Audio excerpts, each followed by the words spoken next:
Aló. Hola, muy buenas tardes.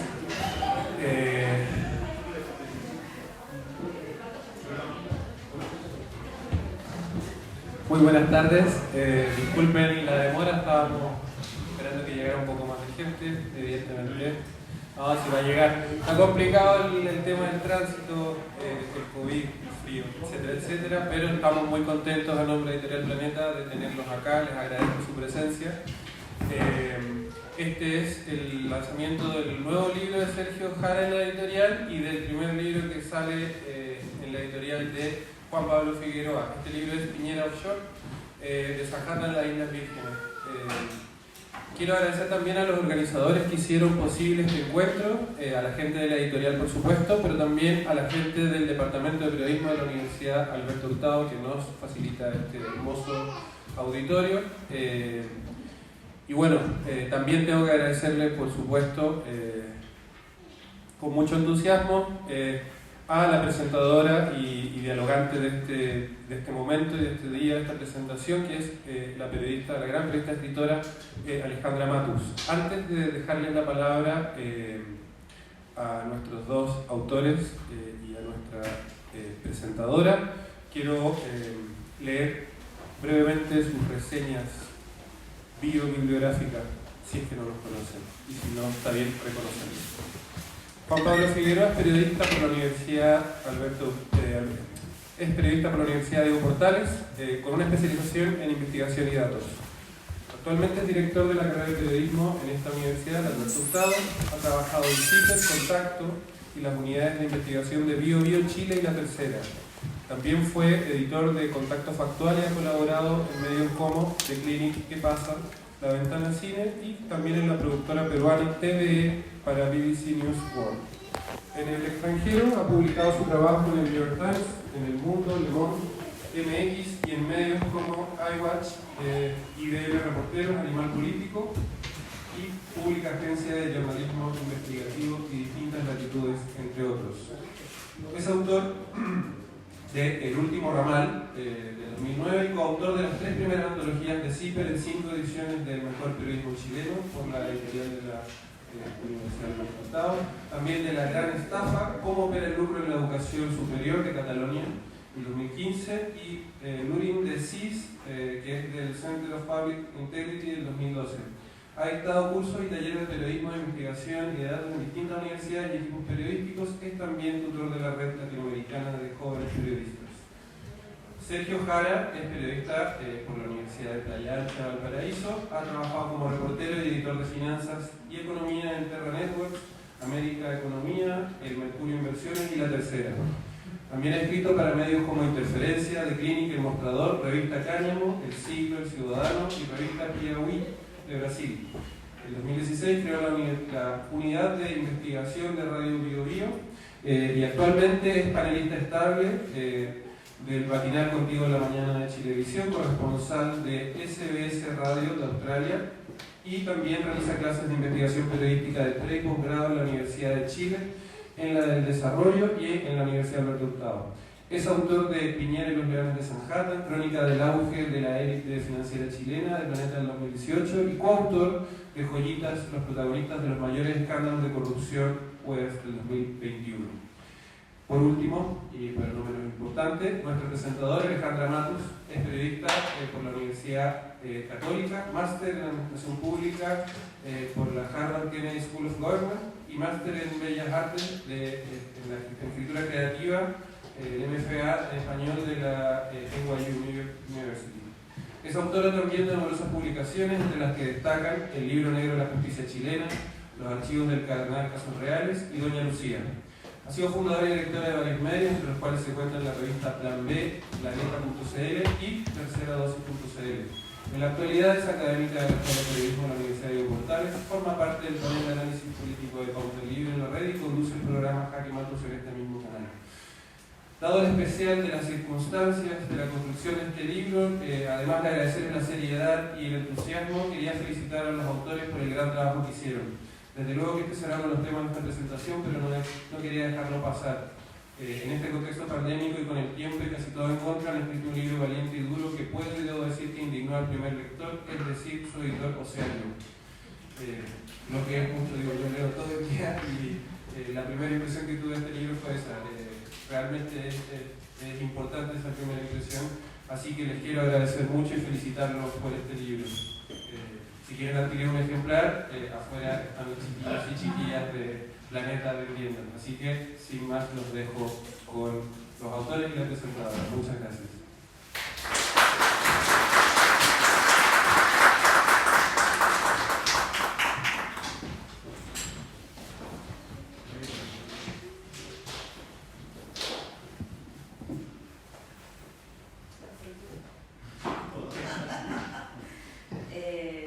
Buenas noches, buenas tardes, gracias por venir con este frío, acompañar a mis distinguidos colegas.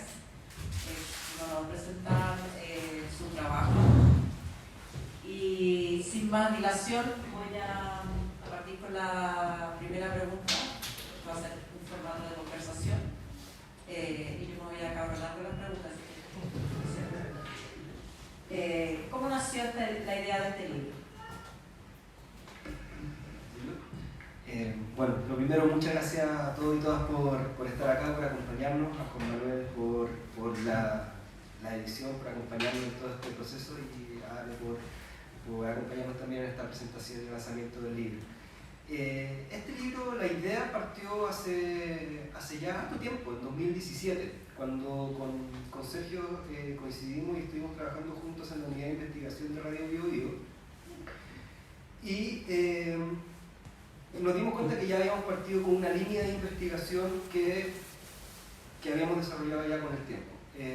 Primero, todo este trabajo parte con la investigación que hace Sergio al principio de la unidad de investigación de Radio Bio Bio, que revela las primeras inversiones secretas que tenía Sebastián Piñera y su familia con la pesquera peruana Exalmar, que era una inversión que se dio justo cuando se estaba en el litigio con Perú, que estaba en La Haya, por un gran pedazo de mar en el norte de Chile, ahí en la frontera.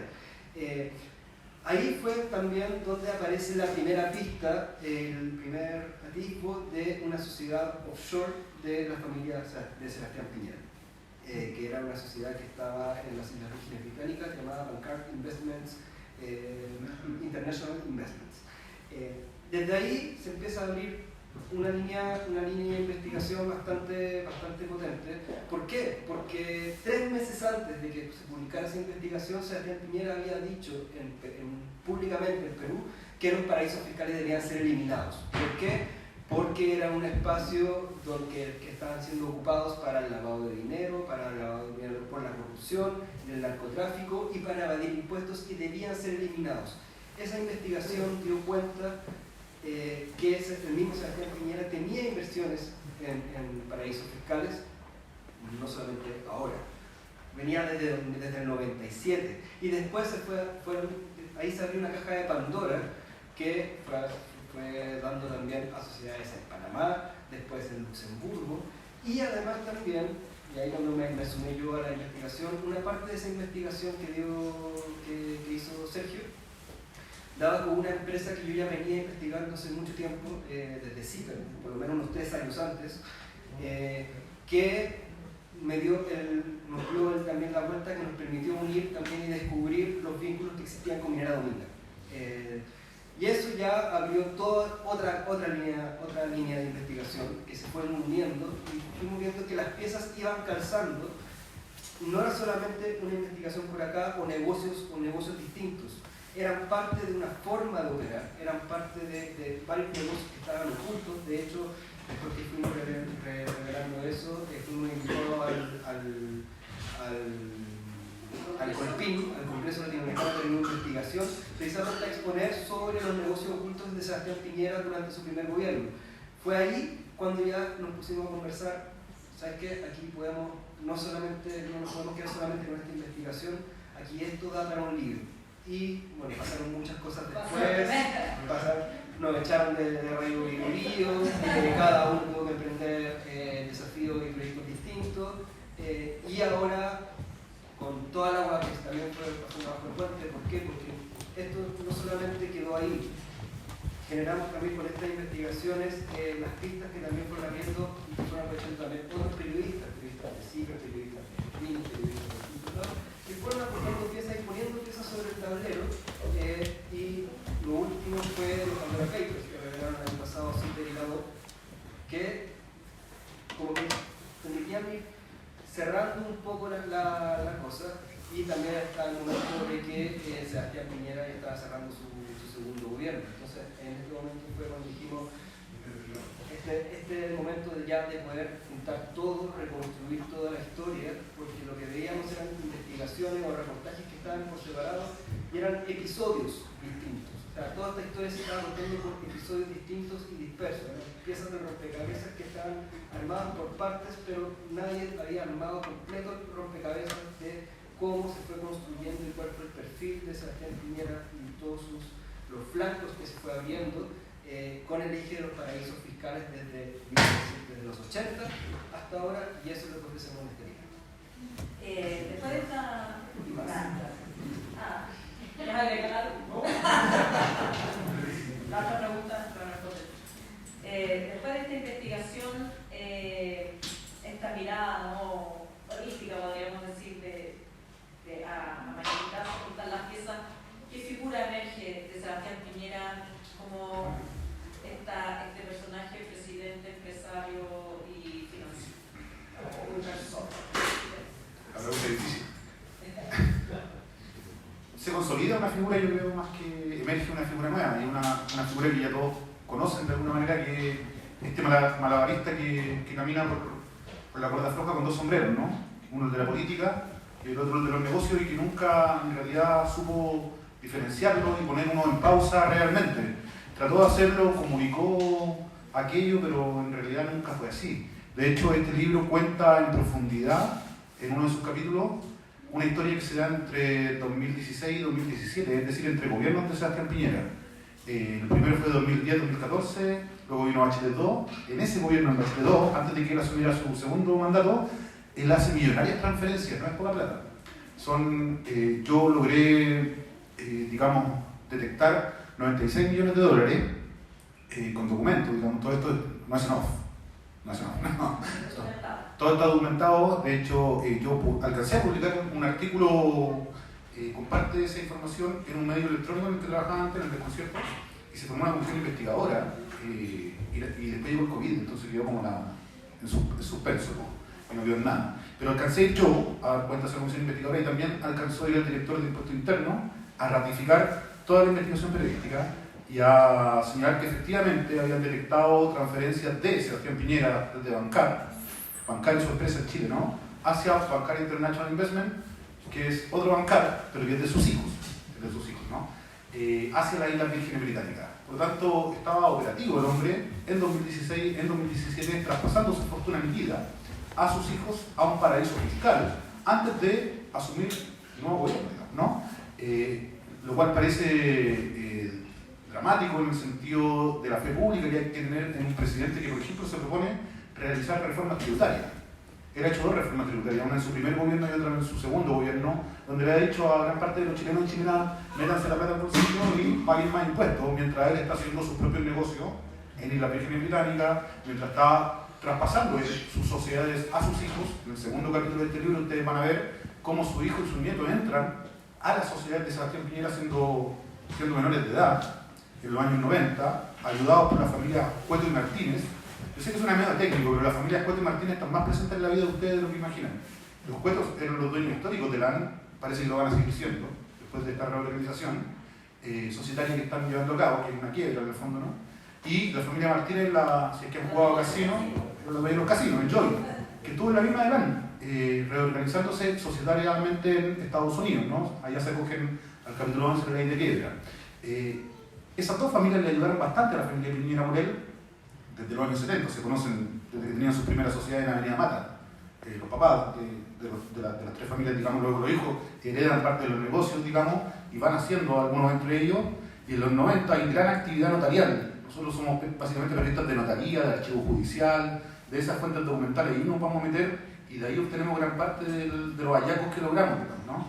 De hecho, cuando yo detecto por primera vez a Sebastián Piñera en un paraíso fiscal, lo hago en una fuente documental, en una superintendencia, pero no en Chile, porque en Chile él no entrega información, tampoco los organismos le piden mucha información, sino que en Perú. Es decir, tuve que, digitalmente, no fui presencialmente, ¿no? Tuve que ir a una superintendencia en Perú a encontrar un documento que señalara realmente dónde estaban los intereses del presidente del país, ¿no? Y eso es dramático, si uno lo pone en términos de fe pública y de lo que espera de los organismos chilenos y de lo que espera, por otro lado, de un personaje como Piñera, que se comporte a la altura de lo que está liderando, ¿no? Ese capítulo está bien desarrollado. Ustedes van a ver cómo entraron los jóvenes Piñera por él, digamos, a las sociedades que primero no tenían mucho activo. Claro, con una empresa zombie entraron, de hecho, ayudados por los Cuello Martínez. Hay varias transacciones entre ellos. Luego esas mismas sociedades son las que Piñera va engordando con dinero. Es decir, primero lo hace socio de sus sociedades, les cambia de nombre, las pasa, primero había una que se llamaba Piñera y Asociados, ¿no? Y luego la llama Odisea, la transforma en Odisea, ¿no? Y esa después le va inyectando dinero a través de una cuenta corriente mercantil, que es un tipo de transacción que se hace por el cual se paga impuestos. En 2015, 2016, por ahí, años comerciales, años tributarios 2016-2017 me parece, sino que me corrijan acá quienes saben más que yo. Él hace esta transferencia, yo logro acceder a la fiscalización de impuestos internos con documento en mano, digamos, por eso se forma la comisión investigadora y al director Parraza no le queda otra que ir a ratificar que efectivamente era así el tema, digamos, que lo habían pillado de alguna u otra forma haciendo estas transferencias y sin haber pagado los impuestos. Entonces se van a encontrar ese tipo de historias, pero alejado de lo técnico, alejado de lo tributario, de lo impositivo, sino que más bien narradas, con anécdotas, con cuestiones bien hilarantes, ¿no? Como cuando Piñera le dicen, está todo el episodio de Dominga, que Juan Pablo lo cuenta mejor que yo, pero le dicen, ¿y cómo te dicen a ti? Y Piñera le dice, tiburón, ¿no? como tan propio de él. Y logramos como entrometernos en esas cuestiones, en esa intimidad, en esas cuestiones más personales, para desde ahí agarrar al lector, a ustedes, y que puedan conocer lo otro, que es un poco más duro, digamos, ¿no? Pero entramos con ese tipo de anécdotas, con ese tipo de cuestiones, y luego vamos y entregamos información que nos parece relevante.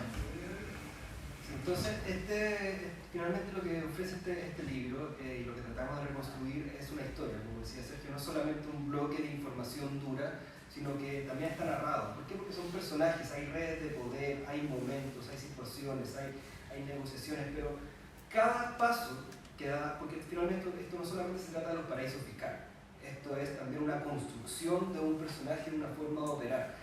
Cada paso que da es el perfil de un ganador, de alguien que juega siempre al límite, que siempre y no tiene ningún problema en cruzar ese límite, ya sea ético y muchas veces también legal. Y siempre ojalá tratando de pagar lo menor cantidad de impuestos. En esa medida están los paraísos fiscales, pero además también están traspasos a sus hijos a través de con una herencia en vida para finalmente también ahorrarse los impuestos de herencia. Están las apuestas que lo vinculan con el caso Penta, están también las operaciones distintas operaciones que ha hecho, que finalmente siempre dan cuenta de alguien que está tratando de evadir impuestos, pero además también que siempre lo ha hecho de forma oculta.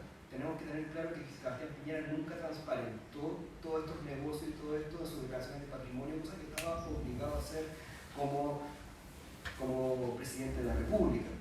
Pero esto es algo que viene haciendo desde que era senador. Recordemos el caso Chispas, 1997, que él negocia ocupando su posición política. Y que Ricardo, claro que... Claro, atrás también. Pero ¿por qué mencionó el caso Chispas? Porque en ese momento, y nadie había dado como con el punto que es algo que también mencionamos en el libro, que cuando él fue acusado, que el caso Chispas fue su gran escándalo, primer gran escándalo de la dicotomía político-económica. ¿Por qué? Porque, no sé si se recordarán, pero básicamente estaban metiendo las acciones de Chile, que eran uno de los minoritarios, y él se puso a negociar, aprovechando su posición de senador, para negociar un precio mayor que cualquier otro de quienes estaban vendiendo las acciones. Fue bastante criticado en ese momento, pero algo que nosotros mencionamos en el libro, que descubrimos que precisamente esa venta, que calza temporalmente noviembre de 1997 con la creación de sus primeras sociedades en las Islas Vírgenes Británicas. Entonces, ¿cómo? Claro, entonces también nos daba a pensar que, daba para entender que se estaban cruzando ahí y ya en ese momento estaban las operaciones con los paraísos fiscales que por supuesto nunca se transparentaron. ¿Por qué? Porque además también Sebastián Piñera nunca ha cedido entrevistas cada vez que se las solicitamos. En distintas oportunidades durante esta investigación, estamos hablando de una investigación que partimos por lo menos de hace 10 años, en distintas etapas le fuimos solicitando entrevistas, nunca las dio. Su forma de actuar siempre ha sido no dar las entrevistas, pero siempre salir después, a hacer como una especie de control de daños y ocupar también todas sus redes de influencia para tratar de callar. Pero todo lo que está en el libro está demostrado con documentos, con fuentes, porque además también pudimos acceder en distintas etapas también a todos sus círculos cercanos, incluso hablamos con algunos de sus hijos, con los directores de Bancar, con la gente que le maneja la fortuna. Muchos no quisieron dar sus nombres y fueron conversaciones en off. Pero está todo demostrado, está todo documentado y dan cuenta de una forma de actuar y cómo se va construyendo el personaje lleno de siempre al límite y no al límite en realidad, de lleno a los conflictos. ¿Qué pasa con porque eso me lleva a dos preguntas? Una pregunta es, tú dices, se confirma lo que todos sabemos, pero todos lo sabíamos y fue electo 2 veces. Y uno ve que a otras figuras políticas con mucho menos talla, o sea, una declaración basta desatinada que lo sujetó. Y Piñera, que tiene esta actitud conocida, comprobada en distintas etapas, o sea, en la oficina de juicio, con lo de qué sé yo, no le pasa nada. ¿A qué atribuyen esa impunidad de la pillería de Piñera? Piñera, bueno, ha sido muy inteligente, o sea, eso nunca hay que reconocer. Piñera es una persona muy inteligente, muy astuta para saber mover todas sus piezas en un tablero de ajedrez, donde mueve las piezas y ha sabido mover también su red de influencias políticas. Recordemos que también ha sido uno de los principales financistas de su partido, de Renovación Nacional. De hecho, un capítulo que también está mencionado en el libro, en un momento después de la venta de LAN, cuando él fue presidente por primera vez, él hizo la mayor donación que ha hecho una persona natural a un partido político, donó 2.000 millones de pesos a Renovación Nacional. Después supimos que esa plata en realidad era para que Renovación Nacional le pagara ni siquiera un préstamo que él ya le había hecho, entonces era pasarlo de un bolsillo. Pero que eso que tiene efectos tributarios. ¿Por qué? Porque se pasa a través de una donación. Entonces es siempre ir ganando de a poquito. Pero él siempre ha sabido actuar de una forma que tiene una red de influencia muy, muy fuerte.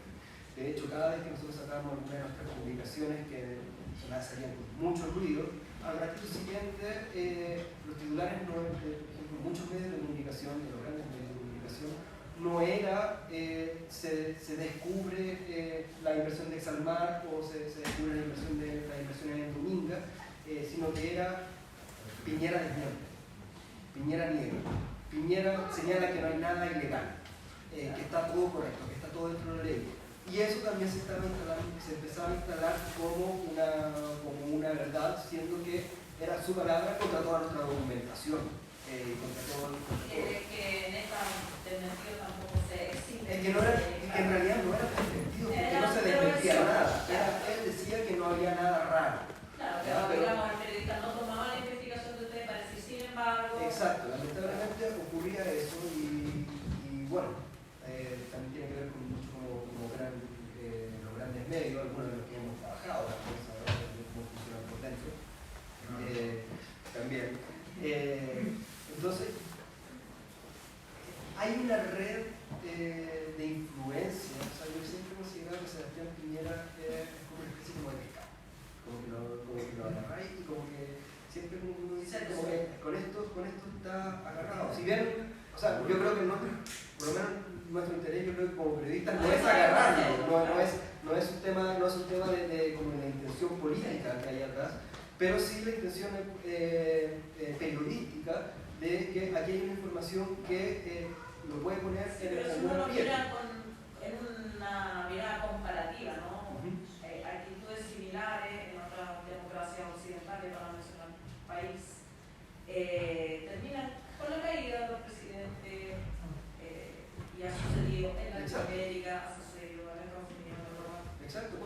Entonces, más allá de su capacidad de su inteligencia y su astucia, no será esto un modo operandi también colectivo, porque lo que tú dices, por ejemplo, traspasar los bienes a los hijos en vida, lo hace, digamos, todo ese lote, digamos. Sí. O sea, Sí. todos tienen, o sea, no es solamente que lo ocurre porque es compadre, porque es amigo, porque es simpático, sino que es como una especie de compañía. Sí, que la forma de operar de él no es una forma de operar solamente de él, es una forma de operar de una élite, es una forma también de un sistema, y de que un sistema que lo permite, y de una élite que se aprovecha de esos vacíos que existen en el sistema para operar de esta forma.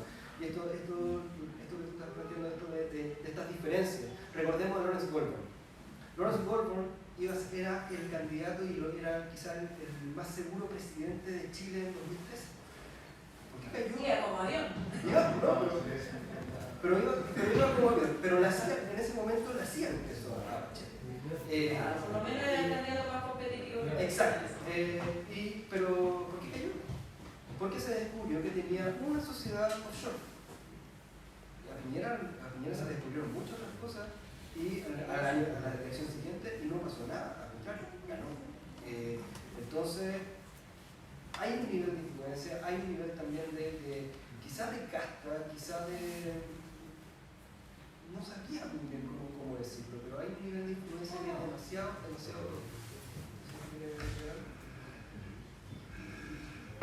No sé mucho más que decir, pero porque yo creo que todos tienen la misma pregunta, ¿no? De cómo este país ha sido capaz de elegir 2 veces a una persona como Sebastián Piñera presidente, entendiendo lo que recién acabamos de relatar, que miren, cuando se creó la ley de sociedades anónimas deportivas, ¿se acuerdan, no? Que se hicieron los clubes de sociedad anónima, ¿quién creen que presentó ese proyecto de ley? Sebastián Piñera. ¿Y qué hizo después? ¿Se compró Colo-Colo? ¿No? Se compró Colo-Colo. Cuando se legisló la reforma tributaria, cuando Patricio Aylwin asumió el poder, lo primero que hizo fue lanzar una reforma tributaria para poder implementar su propio programa, ¿no?, social. Y el que negoció por la derecha, por la se bajó de la negociación, fue Piñera, por el RN. ¿Y de qué se preocupó? De, por ejemplo, extender la vida útil de las sociedades zombies, que son unas sociedades de papel de los 80 que sirven para no pagar impuestos en el fondo. Se podían ocupar por 5 años. Después de esa modificación se podían ocupar para siempre. ¿Quién tenía empresas zombies? Sebastián Piñera. Entonces, un tipo que ha legislado para sus intereses, varias de esas historias eran conocidas en algunos círculos, que la derecha ha protegido, digamos, porque lo ha visto como su salvación. A Lawrence Goldberg le tiraron la cadena de adentro de la derecha también, digamos, cuando aparecieron estas cosas de las reparticiones unilaterales en Jumbo y de sus sociedades también en paraísos fiscales.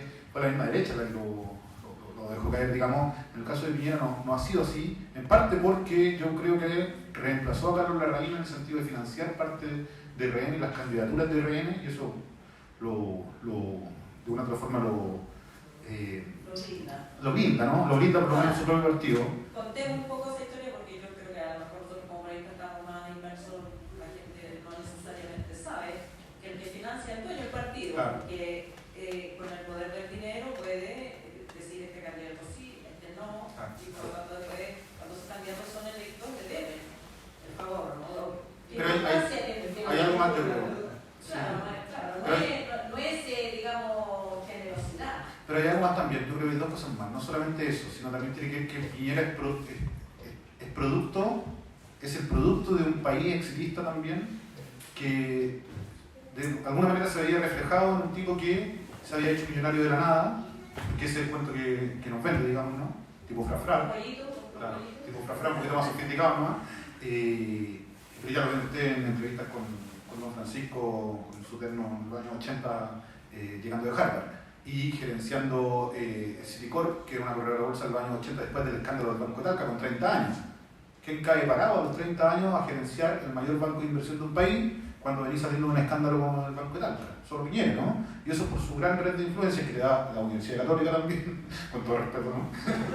Con todo respeto, que le da la Universidad Católica, que luego la construye en la política, hay algo en el ethos de este país que también, en parte importante, si no, casi no saca los votos que saca, ese 40-44% que tiene la derecha pareciera que es real, digamos, y falta que alguien logre construir un poco más sobre esa base que tienen, y que Piñera lo logró, Lavín nunca pudo, porque nunca se sacó quizás ese espíritu pechoño, Opus Dei, conservador que tenía Piñera, un liberal, es distinto en ese sentido, ¿no?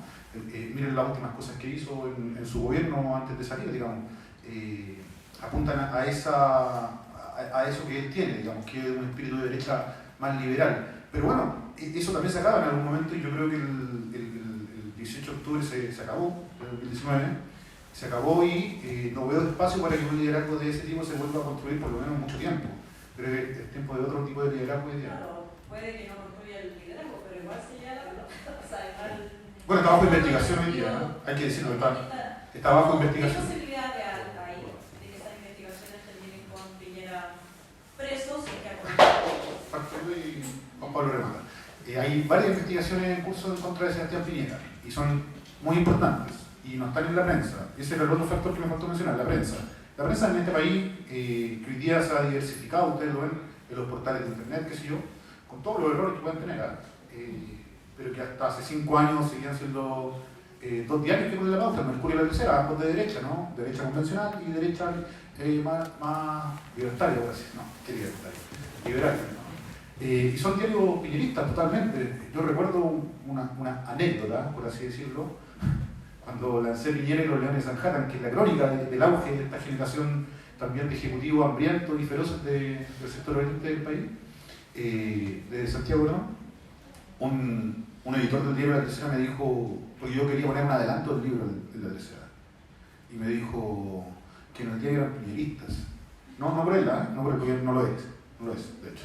Y los colegas con los que trabajamos en el diario tampoco, pero los dueños sí, ¿no?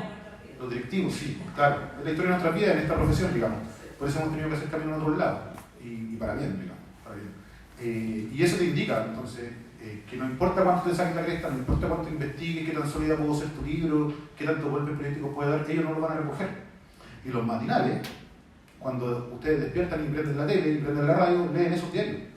No leen otros diarios, leen esos diarios, que son esos dos los que existen, digamos, ¿no? Los que ponen la pauta, los que tienen 100 periodistas para ir a reportear, para levantar un tema, para decirles qué discusión tenemos que llevar adelante. Por eso las esperanzas estaban puestas en este gobierno para que también de una otra forma dé un golpe de timón en ese sentido, y el sistema medial que hemos construido cambie, o que no hemos construido, mejor dicho, ¿no? Pues eso ha dejado de ser, no se ha regulado en ese sentido, y es importante que cambie, porque las discusiones de un país como este son variadas, son amplias, son mucho más allá de lo que estos dos diarios proponen y de lo que el resto reproduce. Y yo creo que en gran parte eso le ha favorecido también a tipos como Piñera, ¿no? Por eso Juan Pablo decía, cuando nosotros levantamos Dominga, levantamos Exalmar, levantamos una serie de otros artículos, no los rebotaban.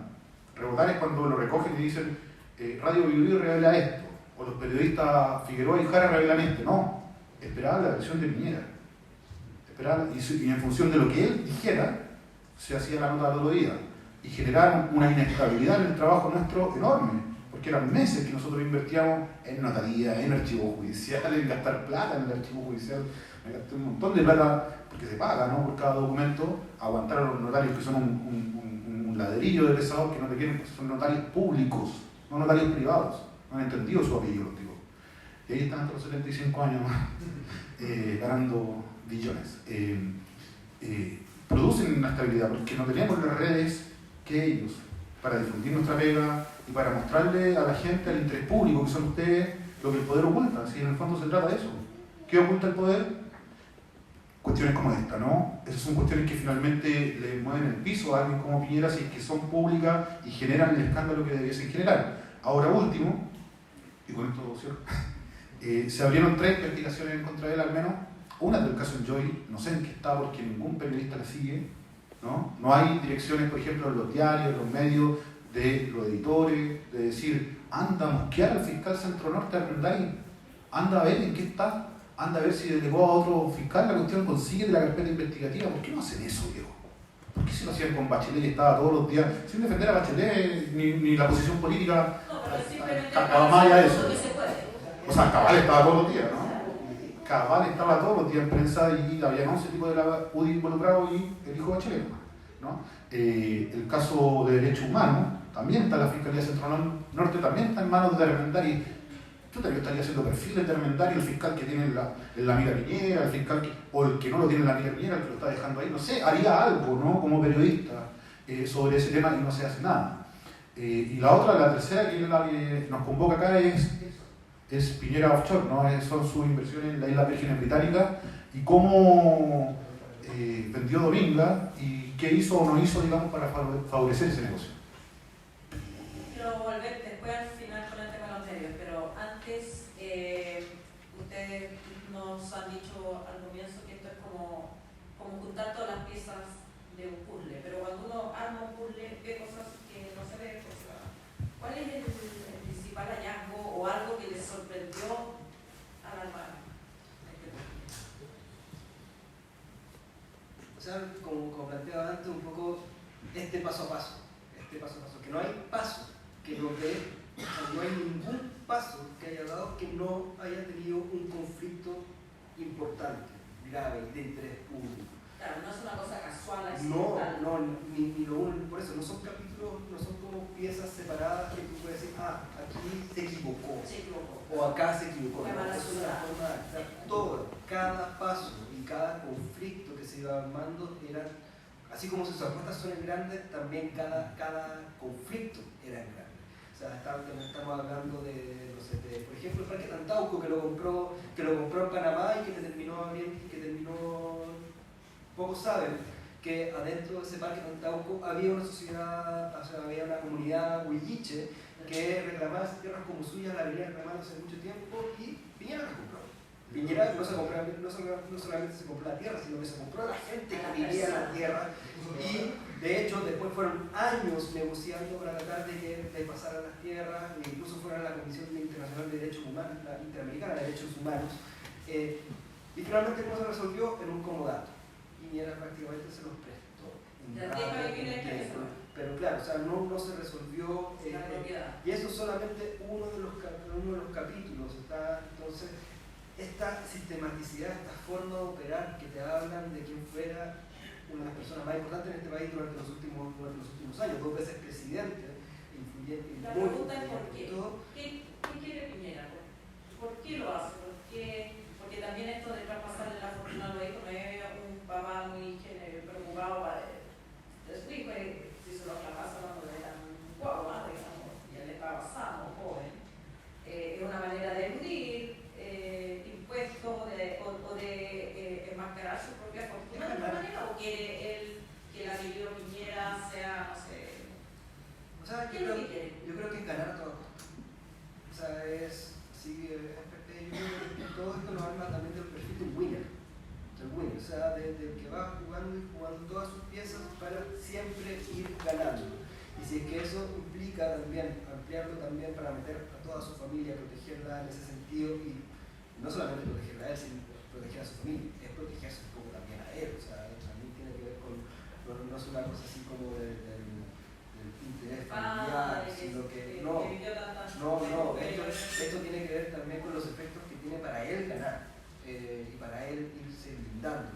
¿Y la política es un instrumento de eso o es al revés? ¿Qué es lo que ha aprovechado su papel, su rol político para eso? Yo no me atrevería a decir que él no tiene un interés sincero en el servicio público. No podría decir eso. O sea, yo creo que él tiene algún interés en aquello, pero de que ha aprovechado las posiciones que ha estado, lo ha estado. De hecho, por eso mismo hoy se le está investigando. La investigación que lleva la fiscal Claudia Peribartich, la fiscal regional de Valparaíso, que tiene que ver con la venta de Dominga, tiene que ver con esta cláusula que estaba en el contrato, que no tiene que ver con la venta al paraíso fiscal porque sí, tiene que ver con que el pago, o sea, la ganancia que él iba a tener, estaba amarrada precisamente a una acción o mejor a la inacción u omisión de su propio gobierno para proteger la zona donde iba a estar ahí. Entonces, la ganancia que iba a tener su familia en este negocio del cual él supuestamente no sabía nada y que ahora también ya sabemos por la misma misma investigación a la cual nosotros accedimos, la carpeta de investigación en este caso, que todavía está abierta esta investigación, que incluso su hijo estaba metido ahí. O sea, de hecho lo lleva Nicolás Noguera, el gerente general, lo reconoció finalmente que lo llevó incluso a Sebastián Piñera hijo, que es el sucesor de Sebastián Piñera en los negocios, a conocer el espacio de Dominga precisamente cuando se estaba negociando la venta,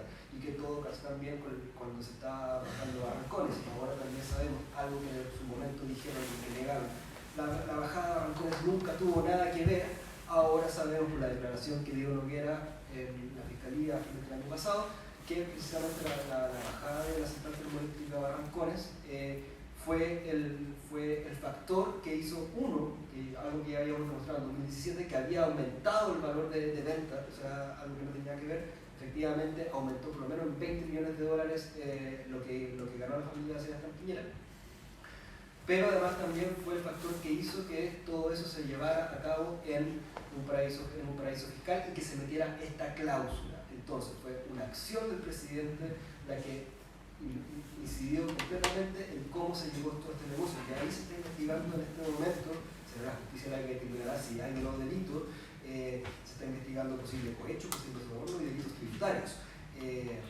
Nada, o sea, no son cosas... Nada simple, claro, como dicen ustedes, hay una estructura que se mueve en la sombra. Si se determina o influye en lo que los medios recogen como pauta, lo hemos visto también, la justicia en Chile tampoco funciona si los medios no presionan. Y si el tema no está en pauta, es mucho más fácil presionar a un fiscal para que congele o venga en el bolsillo, en el cajón hay una investigación. Entonces que equilibra el tema de la prensa, pero desde otro lado, desde el fair play, porque entre nosotros se supone que hay un fair play.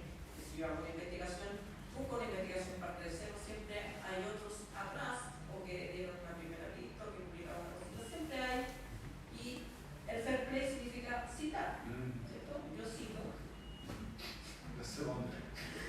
cito lo que han hecho mis colegas, y sobre lo que cito, continúo y agrego algo más. Y así se va construyendo, entre comillas, las verdades públicas.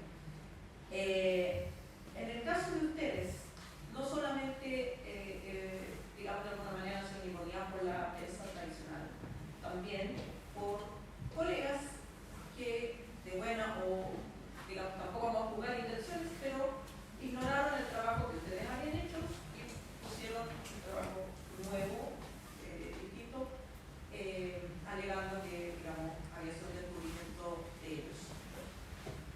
¿A qué se debe esto? Porque eso también de algún modo entorpece esa construcción de un conocimiento sólido, colectivo, reconocido por todos. No es solo un medio, son varios medios los que han publicado esto desde distintos ángulos o de distintas maneras. Quiero hacer un comentario respecto a lo anterior. Yo no sé si Piñera sea un winner o un ganador, pareciera que sí, pero ¿a quién no le gusta ganar, digamos? A todos, ¿no? O a la gran mayoría le gusta ganar.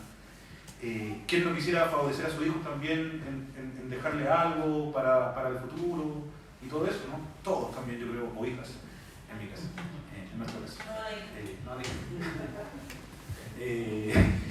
No escuché. Yo creo que todos tienen ese impulso por hacerlo. El tema es cómo lo haces y cuál es la ética que te gobierna cuando lo estás haciendo. Y ahí hay una muralla china entre la ética de Piñera, que es el émbolo y el forjador de toda una generación de ejecutivos de San Jatan. Nosotros somos gobernados desde lo financiero, desde una casta de personas que habitan San Jatan, ahí en el sector oriente de Santiago, y tienen una ética muy similar, y por eso todos no les extraña hacer negocios en paraísos fiscales, digamos, y por eso esos mismos habitantes de San Jatan ponen los avisos en los diarios que recién hablamos y determinan la pauta y los temas que se tocan de alguna manera, digamos. Ese es como el círculo vicioso en el que vivimos. Esa ética, en este país que es diverso, no es la ética de la mayoría de la población, no es nuestra ética, no es la ética seguramente de ustedes tampoco, digamos, ¿no? ¿Por qué el negocio se hace en Islas Vírgenes Británicas? Nicolás Noguera, en su última revelación, y son parte de las revelaciones nuevas que ustedes pueden encontrar en este libro, que es lo que está haciendo hoy día la fiscal, ¿no? Si pagó o no pagó los impuestos, por ejemplo, dice que se hace en las Islas Vírgenes porque favorece hacer el negocio allá por algún comprador internacional. La que vende es la familia Piñera Morel, que vive en San Damián. El que le compra es el Carlos El Choclo Delano, que vive al ladito, en San Damián también, ¿no? Creo que, pero por ahí son amigos desde chicos, el Choclo con Chatito. El Choclo, cuando iba a ver a Piñera a los seminarios en Casa Piedra, se paraba y lo aplaudía y decía, ¡bravo Chatito! ¡Bravo! Porque es como Chatito, ¿se han dado cuenta, no? Piñera. Y así, de chicos, son amigos, ¿no? Desde el colegio, de la universidad. Y entonces uno se pregunta, lo fue a ver a la cárcel, con todo el costo que significa eso, ¿no?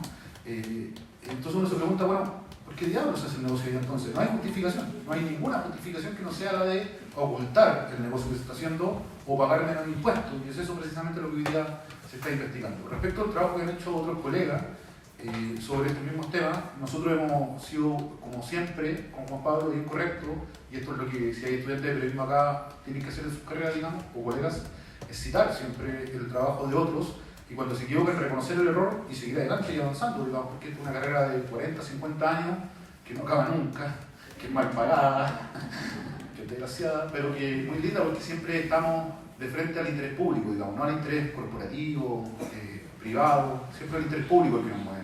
Y por lo tanto ese norte, digamos, no puede estar contaminado por los intereses mezquinos de quién golpeó, si te citaron o no, qué sé yo.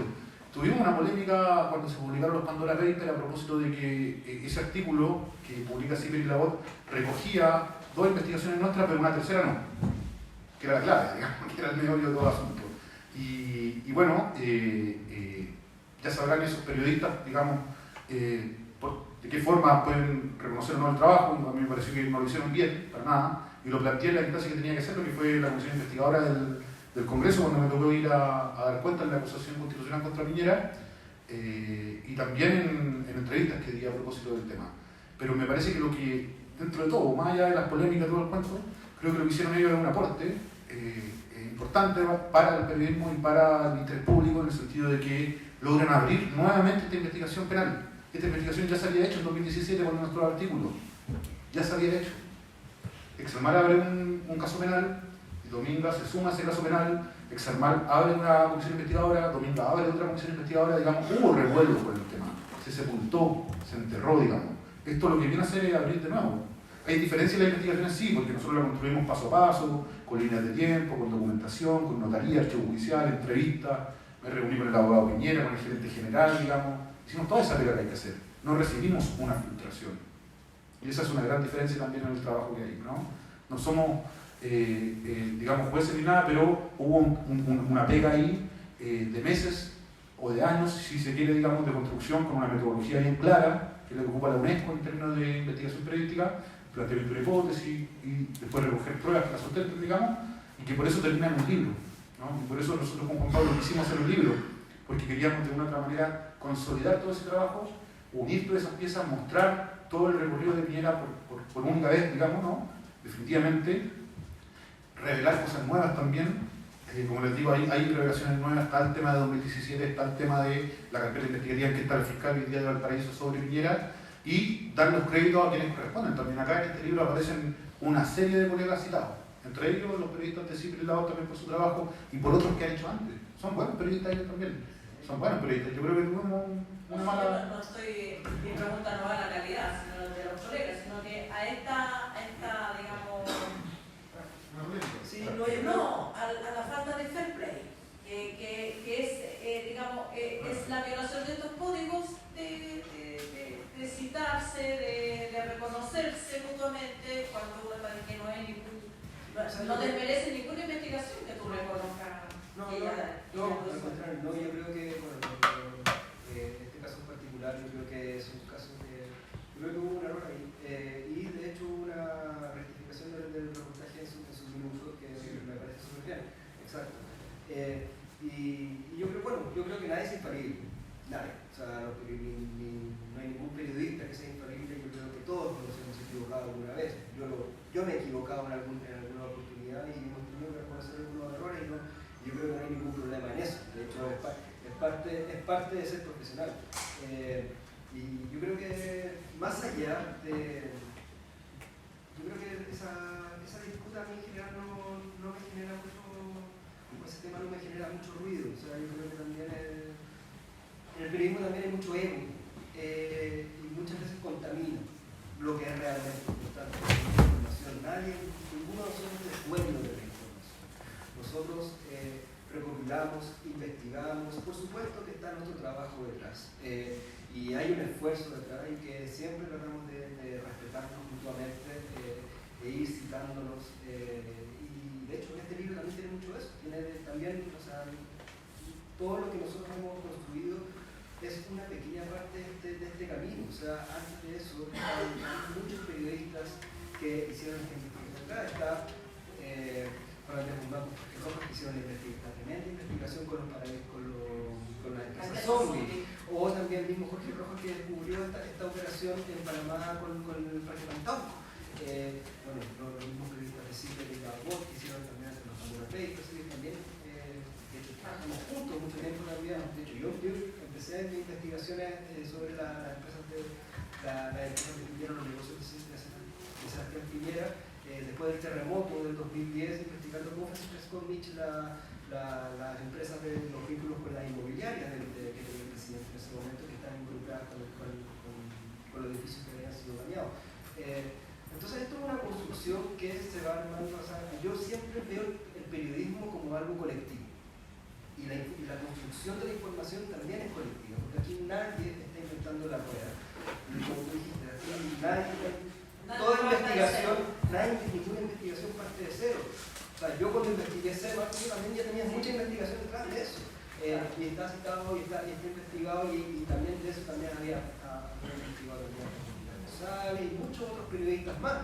Y creo que es parte también de cómo se va construyendo nuestro trabajo. O sea, yo creo que y caer en la discusión de quién salió primero, quién dio el golpe, y que me ha tocado estar en medio de esas discusiones, veo que se contamina mucho. A mí no me gusta caer en eso porque creo que porque se pierde de foco lo importante que es realmente la información que hay acá. Los Pandora Papers hicieron un gran avance. De hecho, el tema de la cláusula, efectivamente, nosotros la habíamos publicado en 2017. Por un contexto también interno del medio, estábamos nosotros, en ese momento cuando nosotros estábamos publicando, tuvimos que publicar a la rápida. Estábamos con muchas presiones para no seguir publicando. Y teníamos mucha información y no querían que la sacáramos. Entonces también en ese momento efectivamente no se relevó de la manera que se debió haber relevado.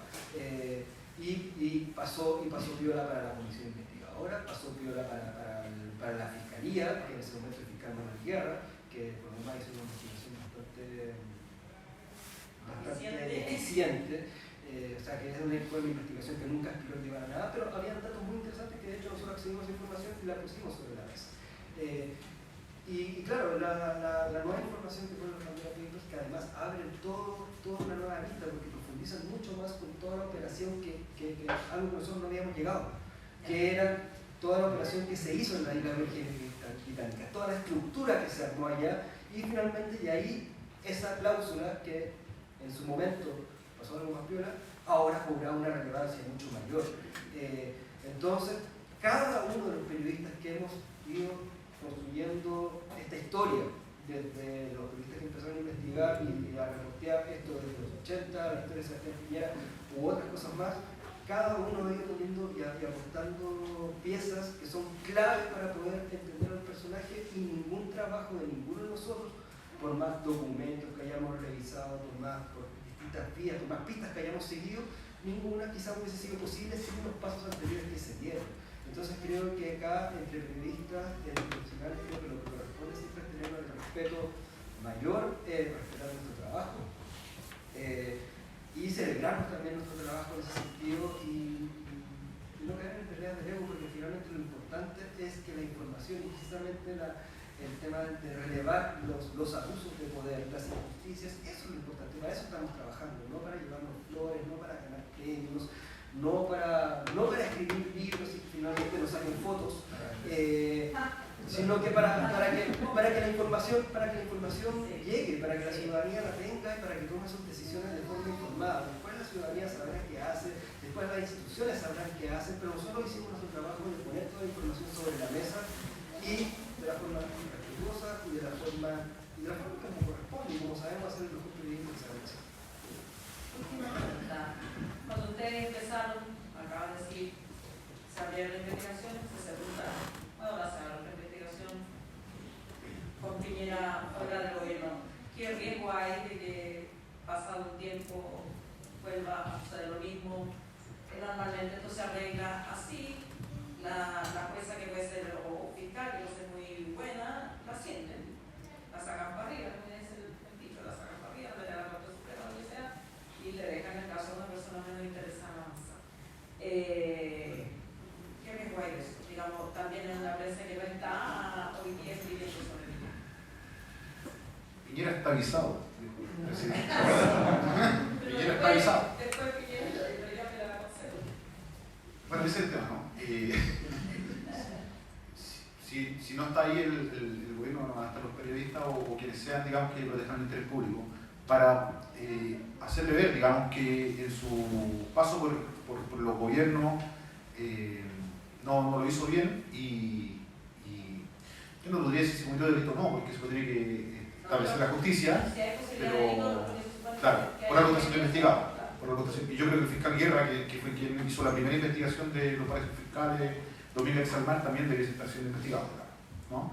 Debiese ser uno de los primeros investigados, el fiscal Guerra, que hoy día está asesorando, entiendo, a los municipios del sector oriente, o no sé si lo habrá renunciado a ese cargo, pero para allá se fue. Yo no sé si la fiscal regional de Valparaíso va a llegar a algo con esta investigación, porque hemos visto como otras investigaciones que tienen un calibre similar o incluso con mayor antecedente a la vista quedan en nada. Ya conocen ustedes el caso Penta, el caso SQM, digamos, aunque es por otros temas, querella tributaria. Claro, el caso de la iglesia, qué sé yo.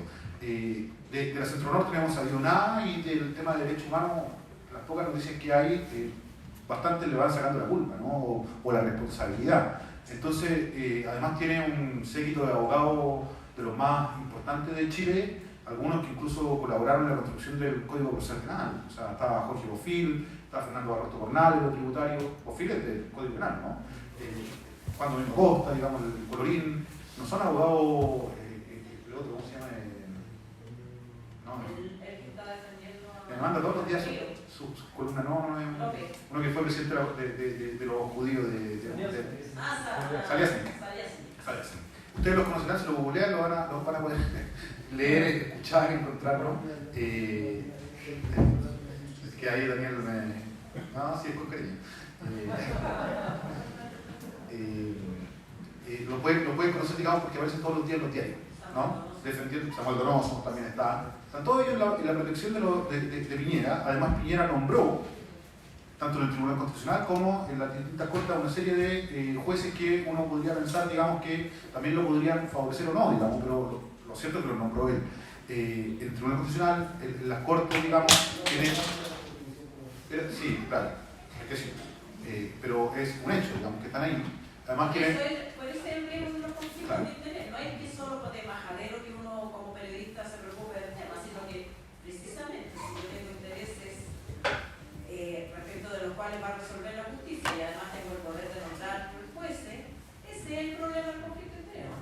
Sí, es que con eso quería un poco saber, porque es una construcción de una red empresarial, política, judicial, de abogados, digamos, que ya se quisieran cualquiera de ustedes para operar en este país, digamos. Entonces está un poco blindado, el hombre además tiene como 4.000 millones de dólares ahí para poder hacer lo que quiera en cualquier momento y largarse del país, si quiere del planeta incluso, con toda su familia y sus nietos incluidos. Entonces yo creo que está difícil lo que suceda con él en términos judiciales, pero en términos periodísticos es otra la historia, y ahí es donde nosotros vamos a seguir escarbando en la medida de lo posible, ¿cómo se dice? Donde los futuros periodistas también van a tener algo que hacer, y si no es con Piñera, con las personas que él creó y formó. Hay toda una generación de empresarios que están vinculados con la política, que están ahí operando para sus propios intereses, porque al final del día de eso se trata esto, de cómo aprovecha lo público para favorecer sus propios intereses. Por eso el interés público es lo que tiene que estar antes de los intereses como privados, corporativos, ¿no? Y en este caso lo que nos convoca es a Piñera, porque bueno, tuvimos una pequeña obsesión periodística con esto durante mucho tiempo. Pero esto precisamente los conflictos de intereses no es algo solamente de Sebastián Piñera, no es solamente tampoco la derecha.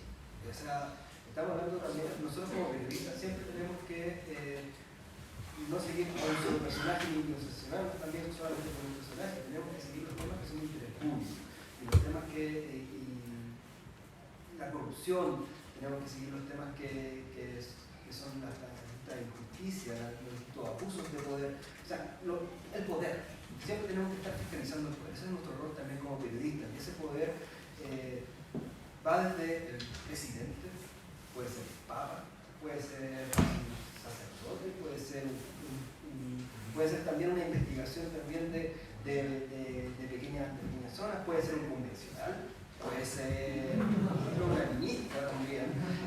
No sé, no, pero puede ser de todo. O sea, el tema en una familia poder ser padre. Exacto, o sea, nosotros claro, nosotros tenemos ya un camino acá recorrido y que estoy seguro que lo vamos a seguir haciendo. O sea, de hecho, sobre todo mientras también existe también estos procesos abiertos, vamos a estar como locos, y vamos también a estar tratando de poder complementando. Yo creo que esta historia todavía no se termina de construir. Como decía antes también, todo el tema de las inversiones en paraísos fiscales se han sabido. ¿Por qué? Porque hemos sido distintos periodistas en distintos momentos que han ido descubriendo esto, no porque se haya transparentado, no porque se haya dicho, no porque se haya sido como algo que se haya dicho porque había que decirlo, claro, sino que esto es lo que hemos ido descubriendo y lo que está en este libro es lo que hemos podido ir descubriendo. Hay más, todavía no se sabe. Aquí me da Claro. Ya está el planeta libro in situ empanado. Muchas gracias por haber estado aquí. Buenas noches. No sé si quieren alguien hacer alguna pregunta o los chiquillos tienen que explicar.